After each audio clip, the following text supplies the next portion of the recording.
right. I think we can go ahead and get started.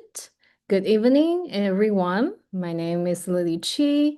I am one of the co-leads for the storytelling initiative here at ADOC.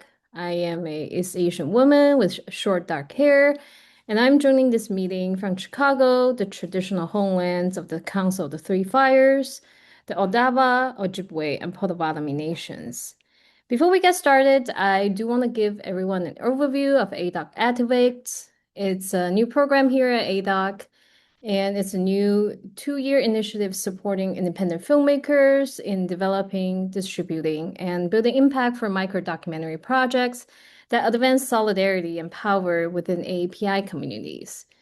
This initiative is built on the work of storytelling and impact initiatives here at ADOC, with 3 thematic areas critical to ADOC's mission and broader API communities: movement building and solidarity, defining family, community, and self, as well as API history makers.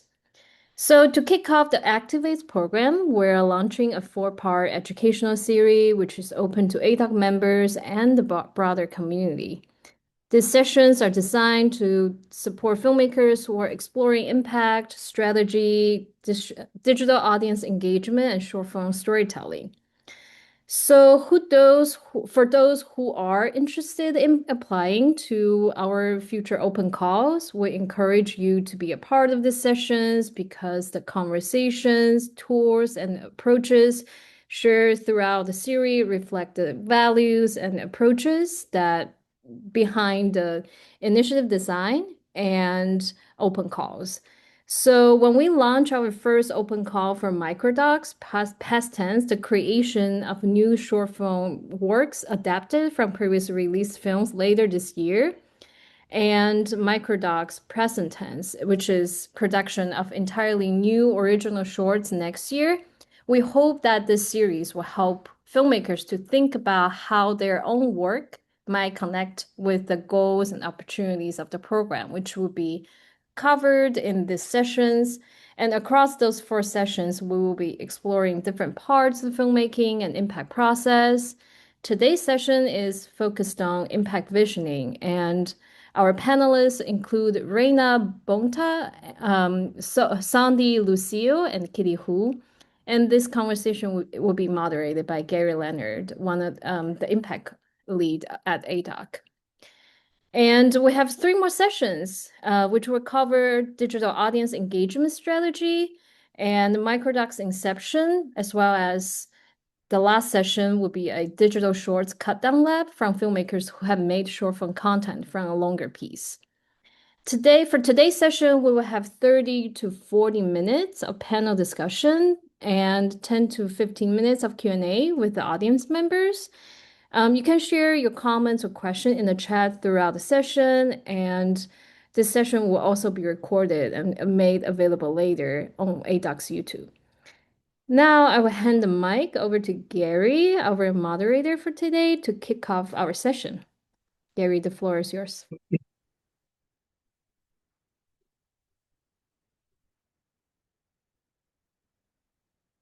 Great. Thank you so much, Lily, and thank you all for joining us for the first session of the ADOC Activates educational series. Keep introducing yourself into the chat. Hello, Prerna. Hello, Kenji. So many familiar faces here.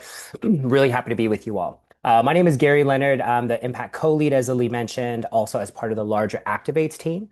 I'm an Asian man with dark hair, with a white collared shirt and plants in the background. I'm joining you all from the unceded traditional territory of the Munsee Lenape, also known as Brooklyn, New York. And we're really, really excited to begin this series by exploring impact visioning, how filmmakers and impact practitioners can think beyond the film itself to be able to understand the role a story can play within communities, movements, and the broader efforts towards social change.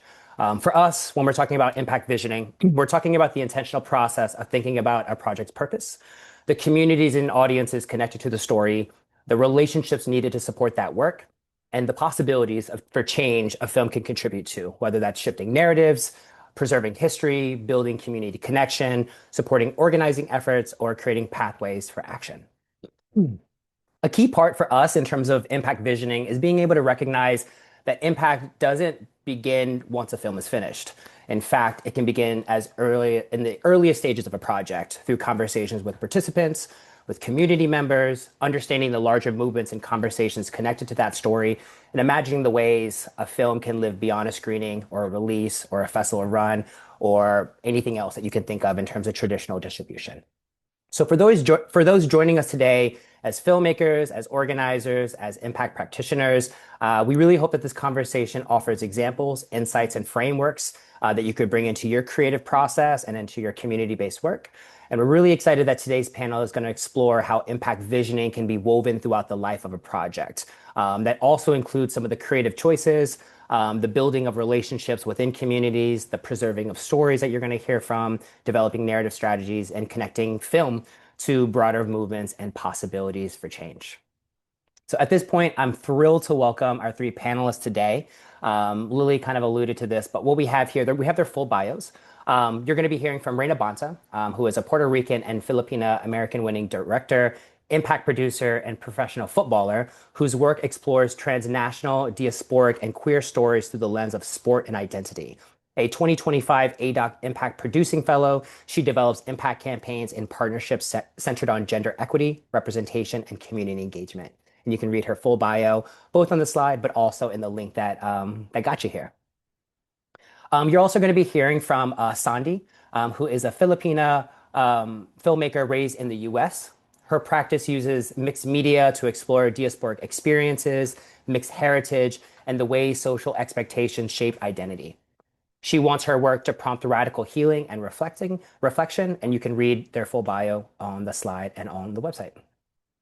And lastly, we have Kitty Hu is a queer Chinese documentary filmmaker and impact producer. As a daughter of immigrants, Kitty's work applies community-centered documentary tactics to amplify character-driven stories that reflect the work of our social movements, looking at topics such as labor, housing, culture, migration, and climate. And you can read Kitty's full bio as well on the slide. Thank you all so much for being here, sharing your experiences with us today. As Lily mentioned, we're going to spend about the next 35, 40 minutes in conversation with our panelists, exploring their approach to impact visioning and their own work.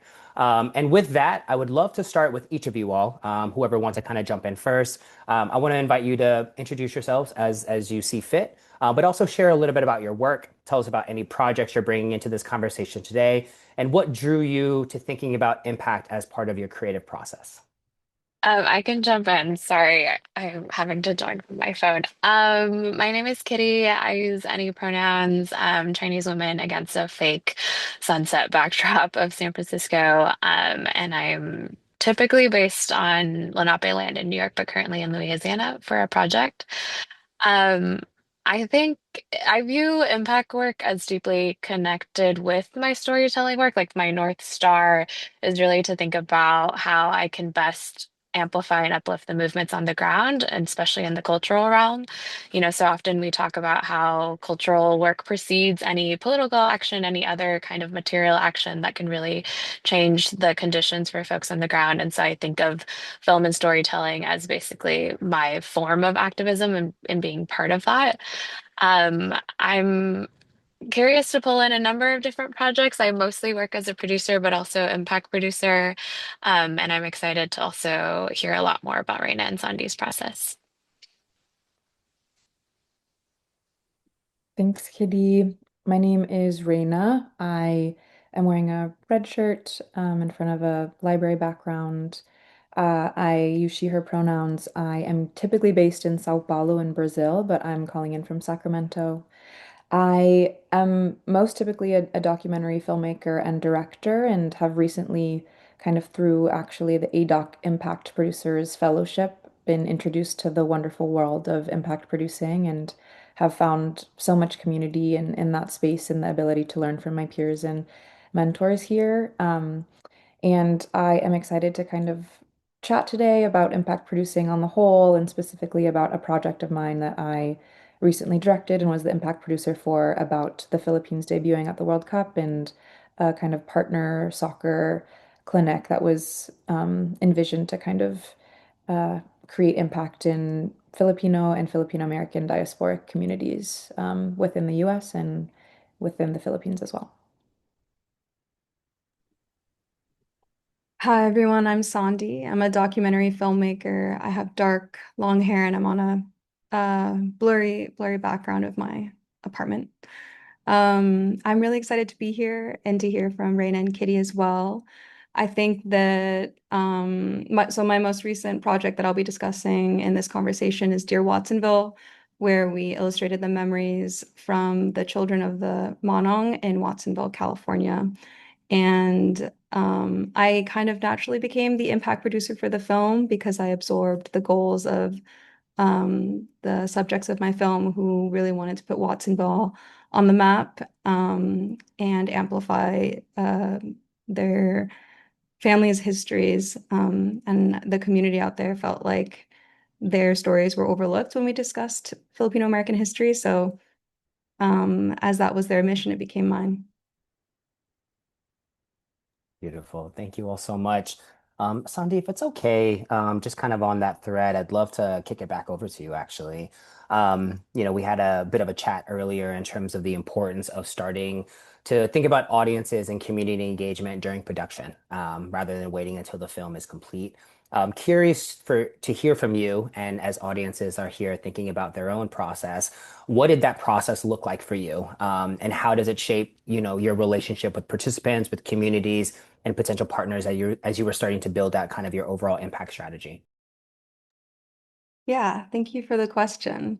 I have to give credit to the community and for my close collaborators on the archive. So this film, Dear Watsonville, was born from a public digital archive called Watsonville's in the Heart, which is where the Monong descendants themselves started documenting their stories, their memories of their parents, and then collaborated eventually with UCSC faculty and grad students to preserve all of that and put it in this digital public archive that anyone can access now, which is wonderful.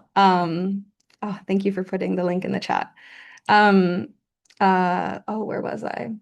So because the film was born from that archive, we kind of adopted a lot of the philosophy from that archive. So I was lucky that I got to lean on the community and the researchers when it came to thinking about community outreach and distribution and who was our target audience.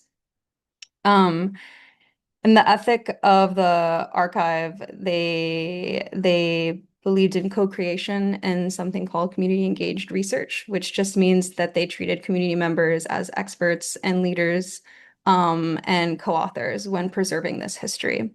That was really powerful to watch that process. And during the creation of the film, which took 2 years, I adopted a lot of that too, and it continues to impact the way I work today. Because we worked so intimately with community members and researchers, it was kind of impossible to not think about impact at the start of the film, and it really shaped how it was created to begin with. So all of everything in the film that was not the animation and illustration came from the archive itself. So even the narration 95% of it is from the oral histories that you can find in the archive. So that was really special. Um, yeah. Thanks, Sandy. I kind of want to follow up on that. You spoke about community engaged research, and I think a lot about the really powerful part around impact is thinking collectively with communities in terms of connecting communities with story.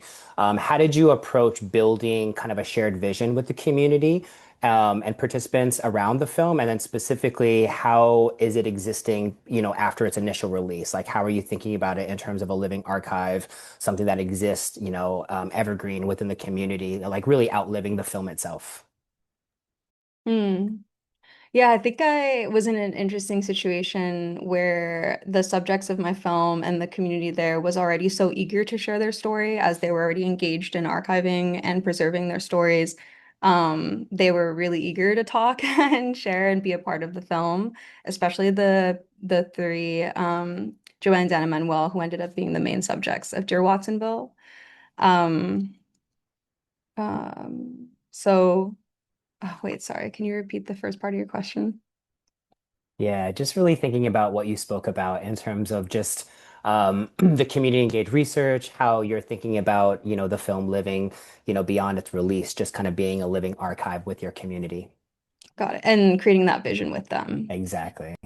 Yeah, so I think I walked into a really strong vision, to be honest with you. They were really looking to be to contribute to the discourse that was already happening when people discuss Filipino American history and the Monong generation.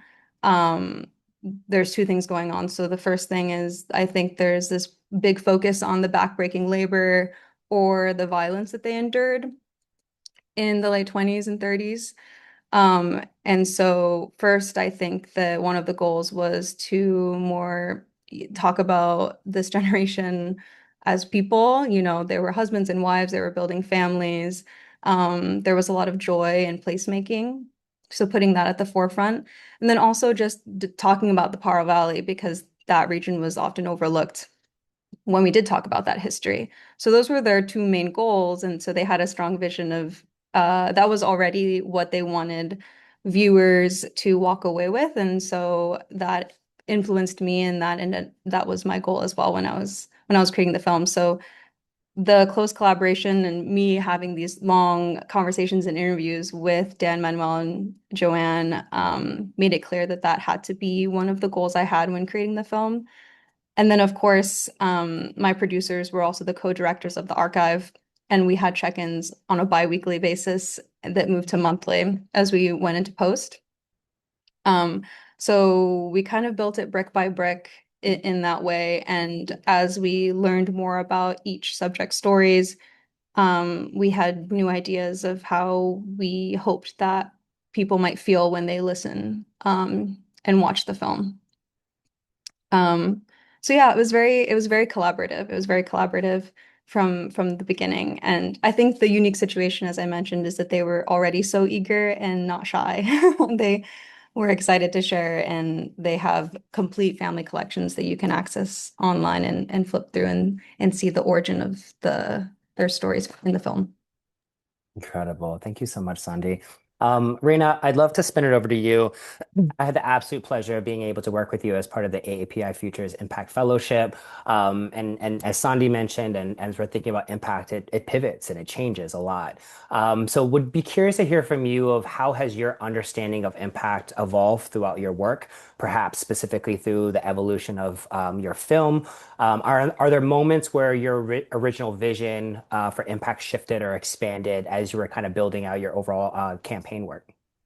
Yeah, thank you for that question. And it was an incredible fellowship led by you and an incredible ADOC team. So I think kind of firstly to answer that question, I think the kind of packaging of the fellowship was the first way that I was able to shift and mold the impact campaign, which provided really incredible structure to continue the work that we were also excited about doing and we're excited to learn about, learn through each other and through our collective experiences as a cohort group. But I do think that something that I learned very early on in impact visioning and futurescaping for the impact campaign for my short film, Maybe It's Just the Rain, was how your film often exists on a larger continuum and spectrum of pre-existing work that has existed before your film and will exist long after your film.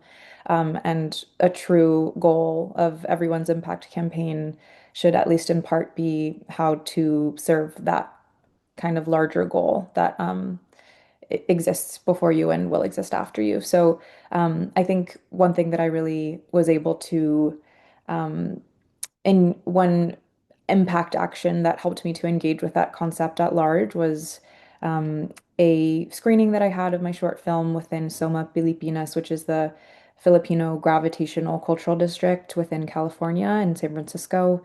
And we had a screening of the film and an impact action outside where kind of young Fil-Am and Phil-diasporic young girls were able to play soccer. We had Filipino food, very organic conversation that felt like it provided a sense of home and a sense of ability to experience joy through football and through soccer, which was led by the Impact campaign that we had produced, but also in deep partnership with the Soma Pilipinas organization, who also then looped in other incredible Filipino community groups and community elders. And the Warriors ended up helping sponsor, as well as the Giants, and kind of also larger sports organizations within the Bay Area and a Filipino community group within Lululemon as well. So we were able to kind of pull from many sides and peripheries of impact and impact scoping through community organizations to kind of larger corporations that felt excited about kind of helping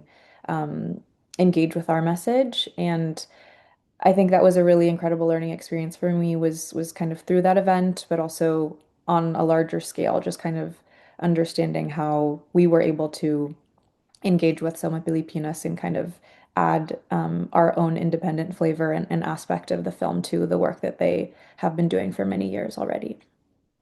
Love it. Thank you so much. As we mentioned at the top, Activates is going to be this larger initiative that has, adaptations from previous work into short form content, the creation of new short form content. And maybe it's just the rain is a short, which a lot of times when you're thinking about impact campaigns, I think a lot of times we're thinking about feature length docs. And so would love to hear from you, Reina, specifically in terms of your work with short form storytelling, which in a lot of ways can kind of create unique opportunities for experimentation and also engagement. So how did working with a short film shape your creative process as you're thinking about impact, but also audience engagement and any programming around the film itself? Yeah, thanks for that. And I am the biggest proponent of how short films and short form micro doc projects can absolutely have long and boisterous impact campaigns, and in some ways are kind of seeded to have strong ones, particularly because they are short in form. And maybe It's Just the Rain is a short documentary film. It runs about 15 minutes in length. When we took our campaign to the Philippines, I think that was one of the experiences that really allowed it to grow legs in a way that we hadn't necessarily experienced in the same way in the US. And I think exactly because it's a short film, we had a screening, a community screening in Dumaguete, which is the city my Lola is from in the Philippines. And after that community screening and the engagement that we experienced with that, we moved over to a completely unique 2-day free soccer clinic experience for young and primarily under-resourced girls and young women in the Philippines who are aspirational football players. And I truly think the ability to kind of use a short format seed as a way to inspire engagement in the future just because of the pure kind of short length of it when you're not necessarily sitting through a 90-minute feature film and with our kind of decreasing attention spans as a society, unfortunately, don't have much energy or bandwidth after that to kind of engage with the work. I do think short films and short format pieces are uniquely positioned to be able to create opportunity for engagement after that fact. And so with that part of the impact campaign, I think truly a small portion of that action was watching the film, and the larger portion was this free clinic and experiencing joy on the field under the sun with each other. And I think in some ways that made it kind of more possible because the film was so only 15 minutes. Yeah, perhaps you can't have full football matches with a feature Yeah. length film as part of an impact screening. Um, Kitty, I'd love to hear from you here, and also for those that are here, there will be space for Q&A. So as folks are sharing, and if there are things that are coming up, feel free to use the chat or feel free to use the Q&A feature as well. We want to hear from you. So both Sondy and Reina spoke about this in terms of how the film, how the work serves something larger that existed before you and will after you. And I think about your work and what you've shared, and your work often involves thinking beyond the film just in and of itself, looking at the larger ecosystem, movements, thinking about communities connected to a story. How do you approach kind of your filmmaking practice in terms of both your role as a producer, in terms of supporting filmmakers, supporting directors, but also supporting kind of the film in terms of like where it fits within existing movements and conversations that are already happening? How do you approach like that work when you're thinking about film and the filmmaking practice, but also impact as well? Yeah, thanks for that. I mean, I learn a lot from movement spaces and organizing spaces in the sense of like we do a lot of landscaping, right? Like you figure out who are the people and organizations that are already moving in concert with you, who are on your side, who are values aligned. Where are the folks who are in opposition to that, who disagree with you, who actively actually want something different? Where are the folks kind of in the middle where there might be some alignment, but there's also different incentives or other things that are at play? And I think a lot about that, especially in impact work, because our films, as Reina said as well, we don't exist in a vacuum. Like we exist in the larger ecosystem that we're a part of. And I would hope that the impact work carries on far beyond just the film's existence itself. And so I think a lot about that landscaping work that happens at the beginning, and that's a lot of just research. It's the same thing that folks are doing in development to even find the story and figure out how you want to tell the story. But specifically from an impact and narrative strategy lens, I think about how much the earlier impact is thought of, the more that framing can be an intentional in the sense of being best aligned towards actually impact work, both on an individual level and also on the kind of larger collective level. An example of that, for example, like something that I think about a lot is that I'm working on a story where one of our main protagonists has an active legal case that he's involved in that's very sensitive. And something that he shared with us was actually how even depicting him in terms of what language he can speak on screen can actually really shape that legal case because part of the case is dependent on his capacity for different languages. And that's something that we as a film team would might not have even known or thought of in terms of like the legal impact of uh, I think we may have lost Kitty there. So we'll go ahead and keep the conversation moving, and I'd love to invite both Sondy or Reina. Just kind of when you're thinking about impact visioning, where you typically begin. Is it with the story? Is it with the community you want to reach, the change you hope to see? I know it's always going to feel different, but just maybe just kind of a step by step. How do you, just for the folks that are here, just how do you approach that from a more kind of practical standpoint? I can jump in. Definitely for Dear Watsonville was community, and it evolved naturally as you get to know people and get closer to people. Um, so for us, like I had said, it was the combination of the researchers working in the archive and our subjects, and also their friends in the community that like created the ideas that we had for how we wanted to be distributed and consumed. I should mention too that initially when we were creating the film, it was for a museum exhibition at the Santa Cruz Museum of Art and History. And so maybe the film makes a lot more sense when you know that. We had the idea that people would walk around the exhibit and have a lot of historical context and also get to interact with material items from the archive while you hear the edited oral histories from Dan, Manuel, and Joanne, and then sit down to watch the film. And I think that that's still my favorite way to consume the film. Um, but it was and that was the first time I created a film from the beginning for a museum exhibition. And it was really interesting to think about it in this way where you assume a lot about the viewers because they've already gotten to walk around the exhibition. And it's also a kind of environment where you're able to chit chat a little bit, talk about what you just saw on the wall or how the one of the vignettes affected you. And that was really cool too for me to experience that as a filmmaker. Kitty's back. Hey, Kitty. Um, I'll let you continue. I know we experienced a little interruption, but feel free to take it away. Yeah. yeah, sorry y'all. The truth is that I'm in the middle of a shoot and my phone overheated in the car and now I have AC blowing on it, so I hope that but I was talking about the individual and collective impact piece, and I'm sorry for the interruption. But that was just like an individual example in terms of thinking about that impact, but then on the collective level, something that sounds very basic, but something that we always do is any conversation that we're having, we always just ask our participants and the organizations that we're speaking to what they actually want to see come out of the project. And then we can dive in deeper on the impact level in terms of like what are the narrative opportunities that they see, what are kind of red flags in that, like for example, like every movement, regardless of what topic it's about, always has certain tension points in terms of what is always really difficult to communicate or what do they feel like is actually a way in to communicate to a group if it's something that they're introducing to for the first time. So a lot of that landscaping research work is what I was thinking Love it. Thanks so much, Kitty. Thanks for immediately coming back in there. Hopefully your phone's okay.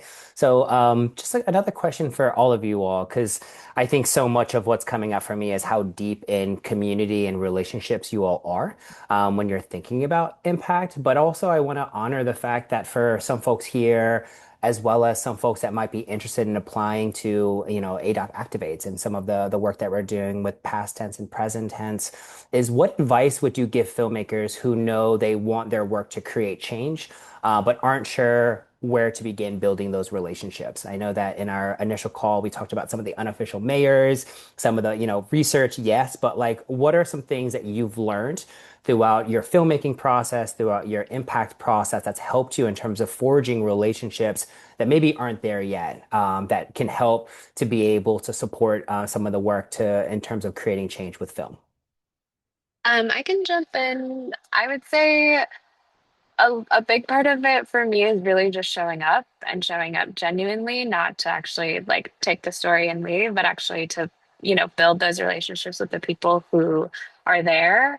And sometimes, we were talking about the unofficial mayor piece in the sense of like finding the person in the community. They may or may not actually hold the title in the community, but finding the person who kind of knows everyone, knows what's going on, can really introduce you to other people. And that's part of that trust building process, right? That we all do even before we get to bring the cameras in and start to film. And I think that's very much the same on the impact side because you need that trust building to happen in order for your participants and any kind of partnerships to buy into what you're doing and want to also contribute to it. And it's really hard to do that impact work alone without that. Yeah, I love that, Kitty. And I think tied and something similar is also um, community elders specifically, and kind of people existing from a generation past who are the holders of history and the holders of archive and people who have lived, longer and more robust lives than some of the young people trying to create work or are kind of entering new movements at the time. My Lola is a community elder and someone that I respect so deeply in the way that she's helped to kind of organize community and is someone I lean to and lean on very often. So community elders, absolutely as well. I think you guys put it really well. I would have to just echo that. I definitely leaned on our unofficial mayors, the elders in the community, and the researchers in the archive to guide me. Great. I'm loving this. Appreciate just the thoughtfulness that's coming through this conversation. I still want to keep thinking about defining impact, and I want to think a little bit more in terms of just like impact can look different depending on story, depending on community, depending on goals of a project. I mean, just here in and of itself, the projects that y'all are working on are so vastly different, and yet I would I would guess that you all were able to really define what success looked like in terms of impact, right? It wasn't specifically measured through a grant. It wasn't specifically measured because you had to, fill X amount of seats, et cetera. So how do you think those here, as well as filmmakers, can best define what meaningful impact looks like in terms of their own work, especially beyond some of those traditional measures like audience size, views, butts in seats, et cetera.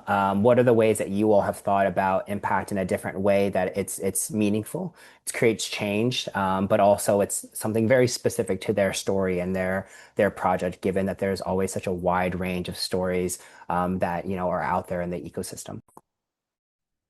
Maybe I can start more broadly, and then I feel like Reina and Sondy, you have really good concrete examples. Two things come to mind for me. The first being actually really defining your impact audience, which may not be the same audience that you have for your film. And oftentimes, when I'm talking to filmmakers and asking them the question of who they want to see their film, they say, like, everyone, as many people as possible, which of course, but specifically, everyone I think is rarely actually your target audience specifically for impact because there's a community that's actually primed to receive the story you're trying to tell and can actually have whether it's their minds changed or want to join some advocacy for a specific policy or will show up to something in a deeper way. And it's really getting clear about what that community is Like I think about Life After, for example, directed by Reed Davenport, where they were really specific in their impact goals of it's a film about kind of like what disabled life actually, what it actually means to live truthfully in that, and kind of specifically they wanted to speak to a progressive audience. They wanted to speak to quote unquote like their base, like people who already thought that they supported disabled people generally, probably thought they were progressive, but actually maybe had not fully thought about what assisted suicide means and the root causes of kind of how can you ask someone to kind of look at that if you don't give them the right supports to actually thrive in their life. And so they were able to get really clear about that audience, and therefore all their impact work and subsequent screenings and stuff like that was really tailored to that and bringing in the right people who could actually bring an audience who felt like they were progressive and kind of move them to the place that the film team wanted them to be at. um, so I'll leave it at that. Yeah, I think that's a really beautiful and interesting question. I think that it's especially interesting because we work in an industry that's hyper focused on metrics and the binary of kind of success in terms of distribution or no distribution and kind of audience numbers and ratings. And I think kind of the beauty of impact campaigns are that your metrics for success are completely different and totally defined by the goals of your impact campaign. I think for the impact campaign, for maybe it's just the rain, one of the primary goals was to have the kind of oral history of the campaign live on within community. And one of the ways that I felt that enacted was kind of after our action in the Philippines in a specific city, months later, another city, a neighboring city in Cebu had heard about it and reached out and wanted to replicate that. And now that's something that we're working towards as the impact campaign kind of grows and expands and lives on, but through kind of community facing interest on their part and something that we're happy to continue. But um, I think that is definitely a goal is to kind of be, a force within the community that the community decides intentionally to engage with as well.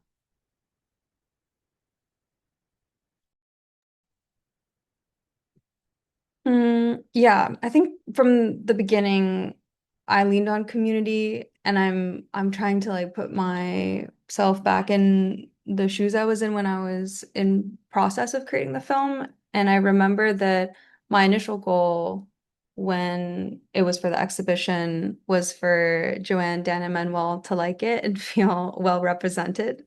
And then the second thought that follows that is that the descendants in Watsonville also like the film, feel represented by it, feel like it really carried the spirit of the archive.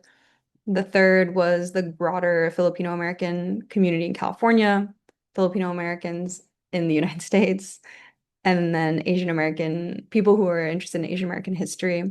And then after that, it's everybody. And in order of priority, I think, was how I thought about it. Um, and so if my film had only impacted the Filipino American community in Watsonville alone, I think that would have been really gratifying and meaningful to me. Um, but what happened really quickly after we were reaching the final stages of completion of the film, it became clear to me that it was also important for the Filipino American community to engage with it too, so that we would enter the discussion when, or these stories would enter the discussion when we talk about them on Ong Generation. Um, so that's how my team and I thought about what audience we wanted to reach and the kind of impact that we wanted to have. And I think it really helped me to have it broken down like that. It would have felt more overwhelming, I think, for our small team to want just this really broad audience. Um, so yeah, that is how we thought about it. Yeah, that's really helpful. And I know working with Reina and other filmmakers, I think so much of just like focusing is actually kind of scaling it down sometimes. Because I think sometimes the impact vision can feel so grandiose and you want to do all the things, but sometimes you kind of need to root it in reality. And so this is going to be my last question for you all. And I see one question that we have in the chat, and this is going to be a time if y'all have some questions that are coming up for you, maybe it's specific that you're grappling with as part of your project or something that Sondy, Kitty, or Reina shared that you're like, oh, I want to hear a little bit more. This is an opportunity for you to go ahead and ask your question. But I think about impact a lot, and I think how it's become, perhaps a bit kind of commodified in this way that, in a lot of grants, it's like, what's your intended impact? And, I think about for a lot of filmmakers that it's maybe not like their inherent nature in terms of like organizing with film, and that's okay. But I think about that sometimes impact can feel really abstract. And so I'd love to hear from you all, what are some of the challenges or even just realities of impact work that people might not see from the outside, especially y'all that are also like, holding the role within the film, but also then acting as the impact producer. Are there any things for folks that they might want to sit with when they're thinking about both their film, but also what their impact work might look like that they haven't yet thought of that was important for you to kind of to know, to find out, or even to kind of fail forward as part of? I can actually piggyback off the question because I think Gary's right in the sense that not everyone wants to do impact, nor are they primed to do it. I think it's something that anyone can learn if that's what they're interested in. But I've had very real and frank conversations with directors where they're just like, I'm really tired. Like, I love making this film and I want to make this film, but I don't think I have it in me to do another kind of like 50% of this project through the whole distribution impact phase. I think that's a conversation that teams should actually have and really think about whether that's expanding capacity, like bringing someone on at a certain point, or actually discussing, from the onset in terms of like how a film should be made. Should it actually even be a feature? Like, do we have the energy to carry it through its full lifetime and to really do justice to the story itself? And I think something else that I've been thinking a lot about is that now I'm realizing impact work, or at least when people say impact now, it's oftentimes synonymous with DIY distribution because of the lack of distribution opportunities in our field. So oftentimes I'm finding myself even on wearing an impact hat, but really kind of doing distribution in terms of like community outreach, DIY screenings, like thinking about how to get the film seen even in the first place. And I think there is something really interesting in that, right? Like impact in some ways is also it's connected to marketing, it's connected to distribution, and it always has been, and it helps to amplify the film in that sense. But I also think that there's the really fun kind of cultural organizing work around impact, like what Reina did with her film in terms of the film is just one aspect of this day that people get to be a part of, and they get to play this game and they get to try the food and they get to talk to other people who are in this community. Like that's where for me the fun of impact is in terms of thinking about experimenting and playing and how can we create kind of activations that use the film in some way, or maybe don't even use the film in its full capacity, but still are reaching our target audience and achieving the goals that we're talking about. But yeah, that's just something that I've been thinking a lot about. Yeah, Kitty, I love that. And I am also curious, Sandy, how you feel about it also as a director and impact producer of the same project, which was also my case. And I think as a director, you often find yourself so deep in the weeds and kind of you have one brain that feels kind of split in two in a lot of ways, kind of in the world of the film and then in the world of the impact campaign. And I do think that there is a lot of intentionality that kind of is necessary to make sure that the impact campaign has legs beyond the film itself. I think that's exactly kind of what Kitty was mentioning and something that I found myself like aggressively nodding my head around. It doesn't really need to be centering your film a lot of the time. It's kind of about engaging with the community and making sure that it kind of lives long past your film and your film is just a small part of it. As a director, I feel like sometimes that's really hard because you are often prioritizing the film and the work, and with so much personal investment in it, it's hard to kind of let the film take a back seat to the work. But in a lot of ways, I think sometimes that's where the most effective impact work ends up happening.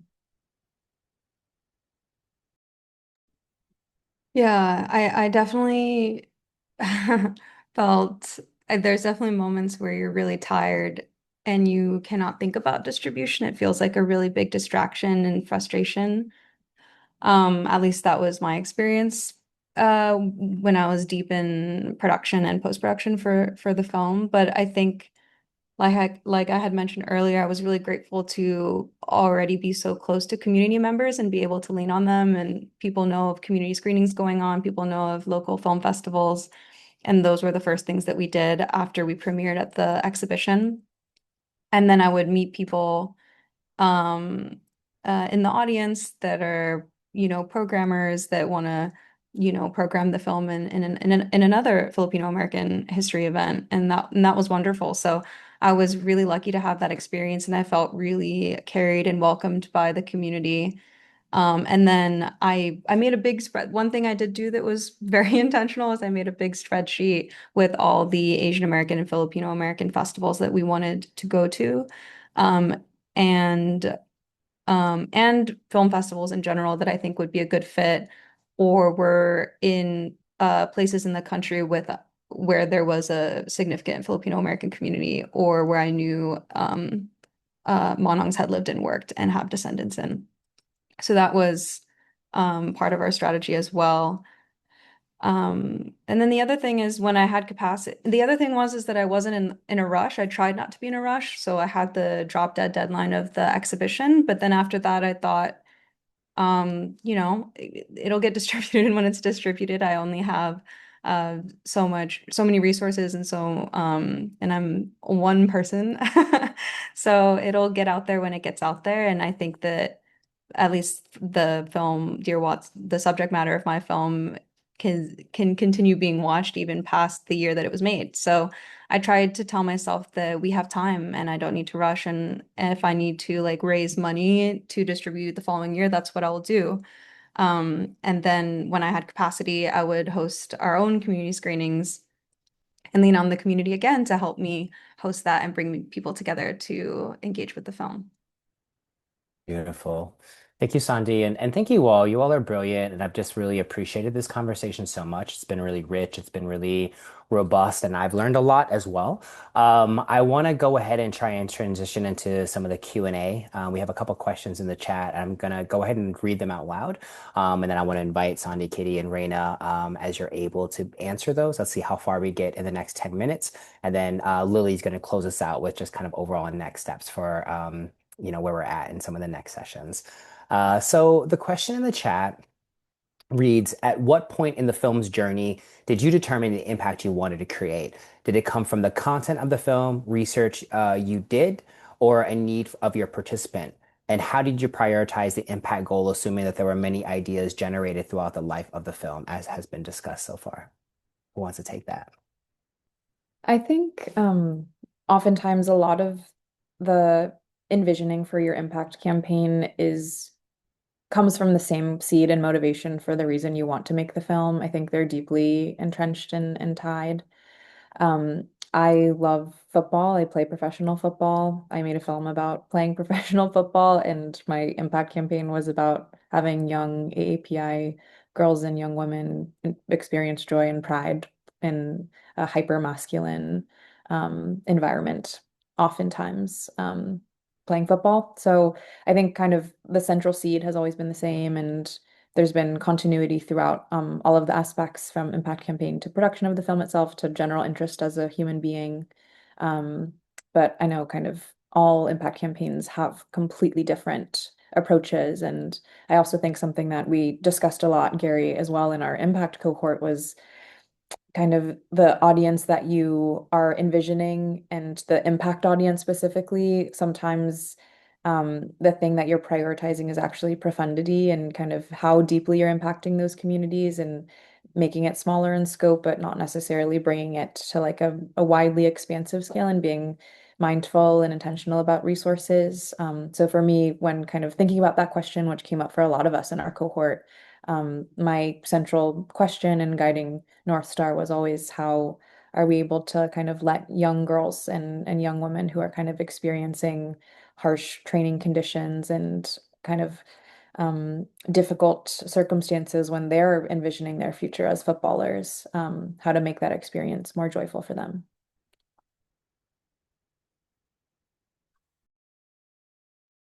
I can add to that from like an impact producer angle. I would say it actually shifts in phases. Like I've been lucky enough to be brought on to projects at the very beginning before they even know exactly what the story is. And what my role is in that is to really think about narrative strategy and narrative power and kind of like, again, like what I was talking about in terms of where are the gaps that the story could really fill, like thinking about framing of the story itself and how it lends itself to impact. And then I would say your relationship building always, right? Like through pre-development, production, all of it. And specifically, sometimes we'll make a really great connection with someone and be like, oh, this is actually not maybe someone we want to interview with the film, but it's actually someone we would love to moderate a QA. And that's information that we save somewhere and start to kind of build upon those relationships so that come time when you actually want to engage them in impact or distribution work, you've already known this person for a year or two and they're bought into the whole film and it's not cold outreach to them. But the actual impact campaign, like what are the strategies, what are the different activations and whatnot, I would say that visioning maybe comes closer in post for me, at least on projects where the director is really, working with the editor closely to actually edit the film. And then as a producer, I'm doing actually starting to do a lot more heavy impact work and doing that outreach intentionally and starting to kind of like if you're doing a brain trust or kind of thinking about those different steps to actually build up a campaign. Yeah. Sandy, do you have anything, or are we able to go to the next question? We can go to the next question. Cool. This is a two-part question. So, considering you recommend developing a film's impact goals early on, I really like this actually. Does impact envisioning ever conflict with distribution potential or distribution goals? And Kitty, you've already spoken to that, so I'd love to hear what you have to say about that. And then the second part of the question is, might you all have examples of an impact producing proposal and or post report that you could share with ADOC, perhaps a document that was given to the granting body. If it's okay, I'm actually going to answer the second one really quickly. So for the person who asked that, the Global Impact Producers Alliance, it's a really great resource. They have tons of case studies. They have tons of resources. They have tons of like resources that you could utilize in terms of just like long tail impact campaigns, small like eye impact campaigns, different issue areas. So I would go there, Global Impact Producers Alliance. And in terms of just like the actual examples of a proposal, I don't know if there's a proposal per se, but I know that there was a brilliant group of folks. Thank you, Melody. The link is in the chat. There was a brilliant group of folks that were, I think many of you are familiar with the Common Core app, but they were also developing that for impact as well. So there weren't a bunch of different applications for impact. And so hopefully we're getting to a place when it comes to grant funding for impact where it's not a bunch of different things that you're looking at, that it's a little bit more concise. But I can try and follow up with you, Paul, maybe on the ADOC Slack if there's specific proposals that exist out there. It's just for a lot of people, I don't know how readily available they're making them in terms of what they're applying to, but I can see if there's any examples. But definitely GIPA would be a great place to start there. But does any of our panelists want to take on that first part? Maybe Kitty, in terms of impact envisioning ever conflicting with distribution potential or distribution goals? I would say that impact only amplifies distribution potential and goals. Also, just really quickly before I forget, one other resource to reference, Pieces Loud is a really great organization. They're unfortunately sunsetting, but they're making their case studies and resources available still. They have these incredible case studies where they've interviewed impact producer, participants, filmmaking team, and really kind of dove into what the campaign actually looked like, the ethics and care, accountability processes, et cetera. Like I still have read them and I'll go back and read them again and reference them. And it's just like a really helpful way to see what someone else did. Um, but in terms of the distribution question, I think sometimes maybe it's just actually about explaining what impact is to potential distribution partners, and also distinguishing it from marketing because there are definitely folks out there who kind of think impact and marketing are the same thing and it's not.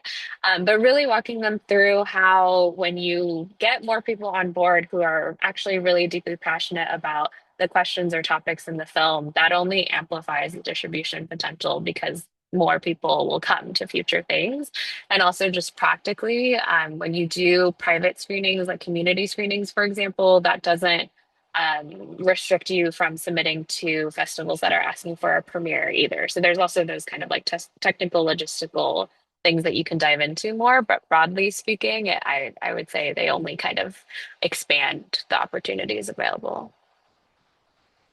Yeah. I feel like I had a unique experience where distribution, there's kind of course, like Kitty mentioned, the kind of like legality of distribution and how that can at times kind of conflict with impact campaign and goals. And that's something that I experienced kind of when you get a first round of a contract and they're kind of asking for exclusivity around your film, which feels standard to them, but is not something that was baked into your vision of how the film was distributed. I feel like just being really open and honest with your distributor and kind of even asking to amplify and use their platform to kind of engage with your impact campaign. Like on Filipino American Heritage Month, I want this film, I want extra publicity for this film or extra press around this film because it feels like a way that we can use the platform to be engaging with communities that otherwise might not have been aware of the film. And kind of from the get-go, when you kind of get paperwork, make sure that that's something that you're advocating for and vouching for. Great. Um, Thank you all so much. Unfortunately, we're not going to be able to get to all of the questions. I would just want to honor and respect everyone's time. However, I know I'm available on Slack. Perhaps Sondy, Reina, and Kitty are as well. If you have, I know there was a question specifically directed to Sondy. I think we can use the ADOC Slack to continue that conversation. This won't be the last conversation that we have. Yes, just a lot of gratitude, just a lot of affirmations coming from the chat. This was a really just incredible conversation. So, Sandy, Kitty, Reina, thank you all so much for offering so much of your experience, your expertise, and just your overall brilliance as part of this conversation. And I know that those here and those that are going to be looking at the recording will be able to really apply this in terms of their overall films and their impact work and the work that they're doing within their communities. So, truly, thank you all so much. At this point, Lily, I want to invite you back if you have some things that you want to share in terms of next steps. Yeah, thank you. Thank you, Rena, Sandy, and Kitty, for sharing your experience. And thank you, Gary, for moderating this conversation. Before we hop off, I do want to tease up the next three sessions that we have in the educational series, on which Melody has shown on screen. On July 1st, we have a panel about digital audience engagement strategy. And on July 15th, there's a microdoc Inception, a short form storytelling session. And then on July 29th, there will be a digital shorts cut down lab. And if you find today's session helpful and are interested in applying to our upcoming open calls, please join us for our future sessions. Melody will be sharing the registration link to all of them in the chat. And and everyone, please stay tuned for more information on the upcoming open calls through our newsletter and Slack announcements. Thank you, everyone. Have a great evening.